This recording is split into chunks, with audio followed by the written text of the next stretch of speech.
Stealthing has just become illegal in Canberra in Australia, and it has also been banned in California in the United States. And earlier this year, while that legislation was being reviewed, I made a video about what is stealthing and how you can talk to your teen about it. Now, many people commented on that video saying how horrible and sickening the practice of stealthing is, but then there were these comments. Can women be trusted to use that law with responsibility? The only issue with trying to ban it is it would be impossible to prove, leaving people, mostly men, falling victim to false accusations. These types of comments show the need for better overall sex education, because the idea that a person can't be trusted to engage in sex consensually is pervasive. Now, the reasons this legislation is needed and has become law highlights our failures as a society in sex education and consent education. We failed. We didn't do our jobs as sex educators, politicians, school board members, and even as parents, and we failed a generation. We didn't see the importance of consent education, communication skill building, and developing the skills to identify healthy, unhealthy, and abusive relationships in sex education. And instead, we focused on pregnancy prevention, STD and HIV prevention, and abstinence-only education. And it brought us to this point. A crossroads of where engaging in sex is considered bad and shameful, and people are suspicious of each other for fear of false accusations. I'm Kathleen, and I make YouTube videos for parents on how to talk about sex and answer sex questions that their child may have. Now, it's not all doom and gloom, because I talk with a lot of parents and we are making some progress with our kids.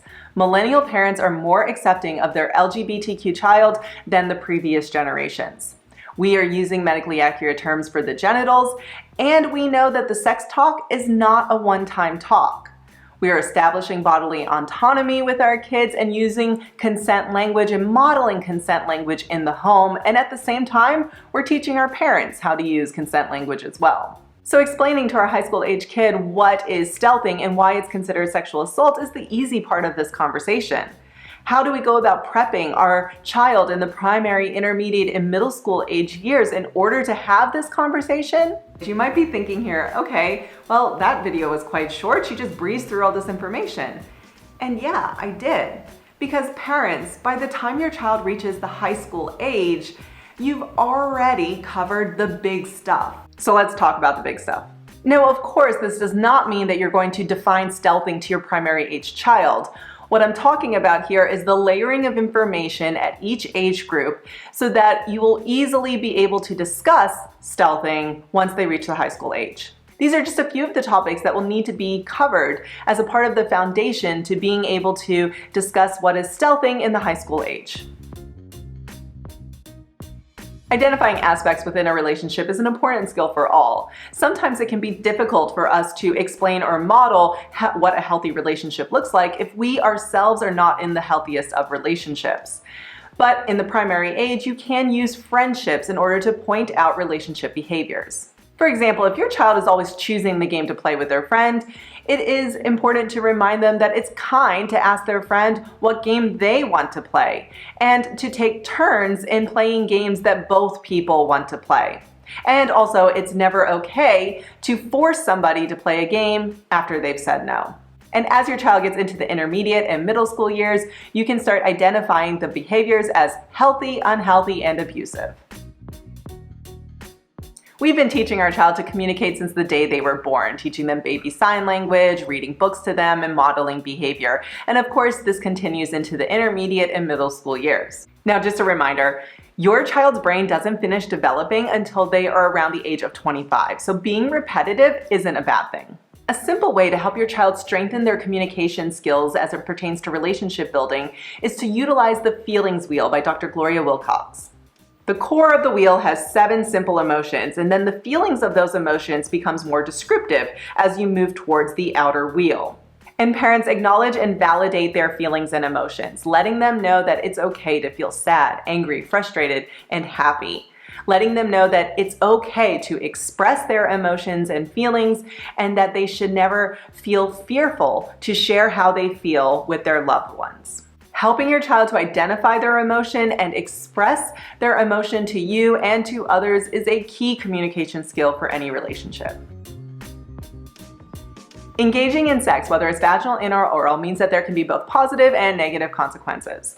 Now, when our children are in the intermediate age, we may talk about pregnancy as being a positive consequence to engaging in vaginal sex. Then as they get into the middle school years, we may say that pregnancy is a negative consequence to engaging in sex. And then of course, as they get even older, it becomes a positive consequence again.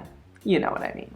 So when you're talking about the consequences of engaging in sex, be honest and talk about both the positives and the negatives. It's truthful and it gives them a better understanding of not only the physical aspects, but also the mental, emotional, and psychological aspects as well. Now this is the big one. It's all over the internet, social media, and news outlets. Teaching our kids about consent and what it looks like is what we think will be the key to improving the stats on sexual assault. One thing that we all know is that rape and sexual assault is about power, control, and domination over another person. So teaching consent will most likely not change rapists, but it may help in eliminating the fuzzy areas that were mentioned in the comments at the beginning of this video. With our kids, asking for hugs and waiting for a response helps to show what respecting a boundary looks like. Reminding your child that their friend said no or that their sibling said stop helps to show and reinforce waiting for consent. Identifying different forms of nonverbal communication and expressing nonverbal no's to your child will help in clarifying what it means to consent. Building body autonomy and setting boundaries and then respecting those boundaries also helps to demonstrate consent. Now parents, if you just watch this whole video and you're like, oh my goodness, that's a lot. I'm overwhelmed. Don't be. Just pick something. Pick one thing and try it. Try it with your kid. Remember, what you're doing is you're trying to build a foundation. You're trying to layer the information so that in the future, you can have a conversation about stealthing and many other topics with your kid. I'm Kathleen and I'll be back next week with another video. But in the meantime, if you want to join me on Facebook in our private Facebook group to continue this conversation and talking about how to talk about sexual health topics with our kids, check out the description below, click the link and answer the questions, and I'll see you there.